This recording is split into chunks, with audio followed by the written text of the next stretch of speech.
Hello everyone, it's Tracy here, back with another beginning card making video. Today I'm going to talk all about die cuts, and I'm going to be talking about using these in the Cuttlebug, but a lot of the tips will be able to kind of go along with the other die cutting machines. So depending on what you have, it might be a little different when I'm talking about sandwich plates and everything like that. It will be different based on your machine.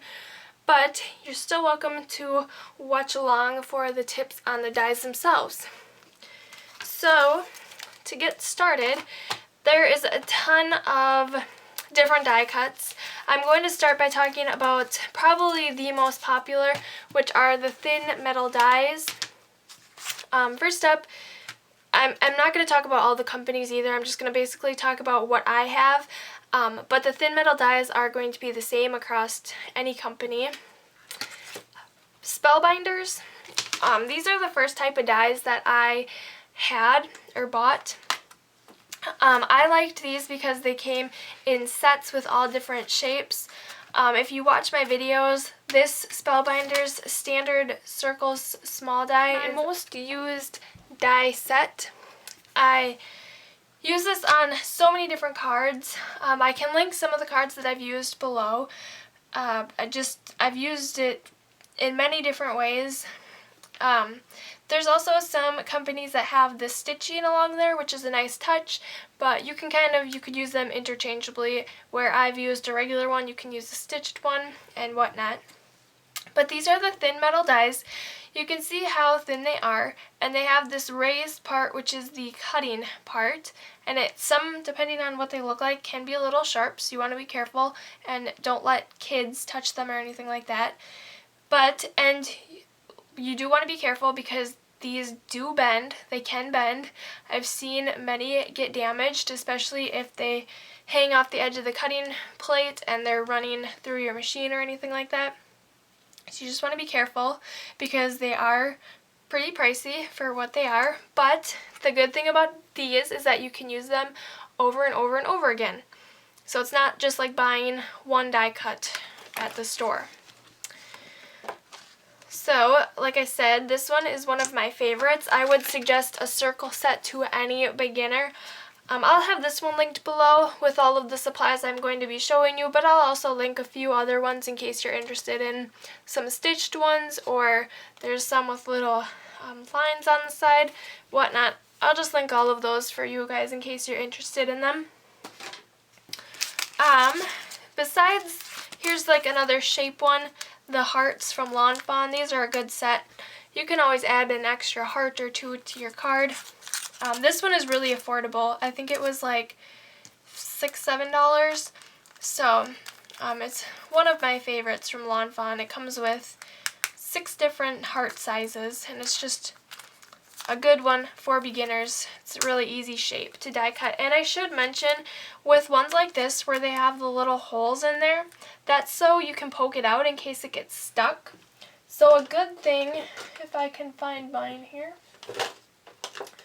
a good thing to have is one of these little pokey tools. You can also just use a pin, but this one is nice because it's retractable. This is from Tim Holtz.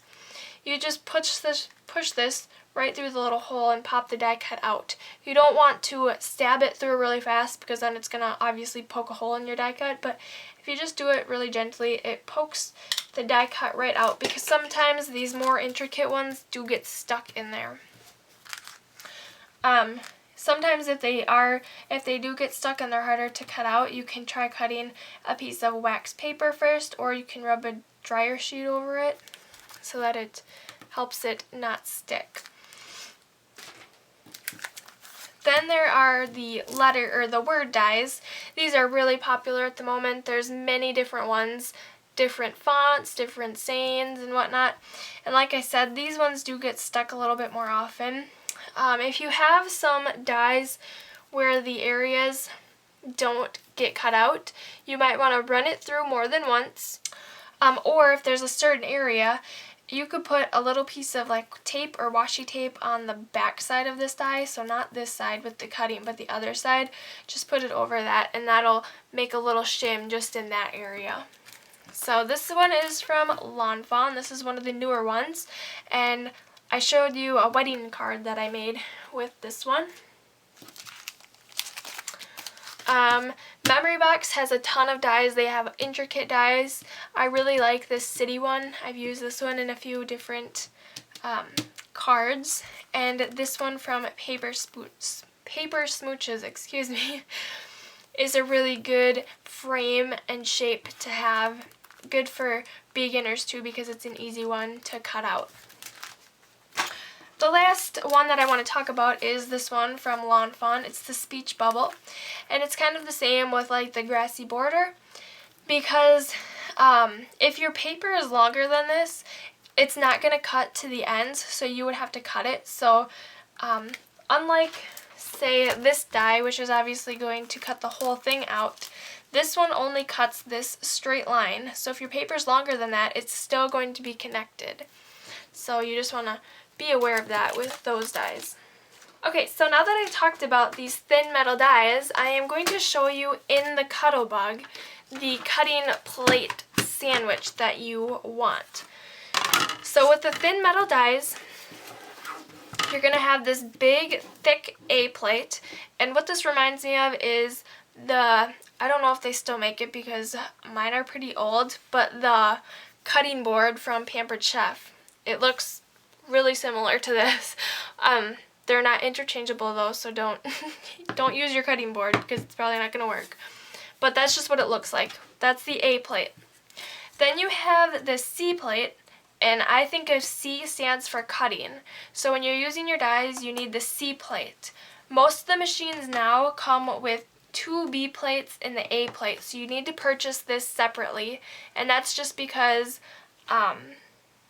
most of the dies, pretty much all of the dies, I don't think Cuttlebug makes this thin of die, so that's why you need the adapter plate for the die cuts from other companies because they're not Cuttlebug. So then you have your C plate, and then you have the B plate, which is the cutting pad. That means you cut into, you can see all the little cut marks, you cut into this pad. And I use both sides because it does start to warp, so you kind of want to go back and forth, and that's going to make your plate last longer. Depending on how much you cut is going to depend on how long this plate lasts. So these come, oh, here it is. Nope, I don't know. I have 2 B plates, but I don't know where the other one is right now. They come with 2 B plates.